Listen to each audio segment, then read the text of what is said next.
আমি পড়ছি মহা বিপদে। কি হয়েছে দোস্ত তোমার আবার? গত বছর 30 মন ধান কিনছে, 20 মন লাগছে আত্মীয় স্বজনের লেগে। হ্যাঁ। এবার বছর পার নাই তো 20 মন ধান মেহমান লেগে খাওয়ানি শেষ হয়ে গেছে। প্রতিদিন মেহমান আসতেছে। তাহলে তো ভালোই দোস্ত, মেহমান হচ্ছে আল্লাহর রহমত। সবার বাড়িতে কিন্তু মেহমান আসে না, যে বাড়িতে মেহমান আসে ওই বাড়িতে আল্লাহর রহমত নাজিল হয়। ভাই ঠিকই কইছে, রহমতের যদি দেহ তোমার চুল করা চলে গেছে বুঝছো, চুপ টাক করেছে তোমার মাথায় বুঝছো। আরে থো তো রহমত জুলমত। আমি বললাম আমার সংসার নিয়ে তুই খালি রহমত টানতেছিস।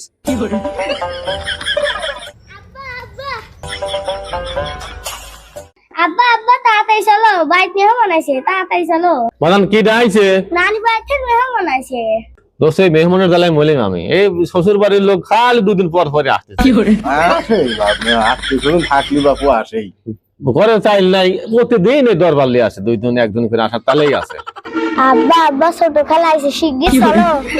এটা তো থাক, আমি আসি তাহলে, আমার সময় নাই। এই ওই যে সারবিল্লা দি যা, এই একটা এবার পরে দেবো না। তুই ওই শালা চিনিস? ওই শালা দিবি নি 4 বিল। হ্যাঁ? ওই শালা ঘুর বাটা বলি করে কামড়া উঠে দাঁত দিয়ে ও দিবি নি 4 বিল।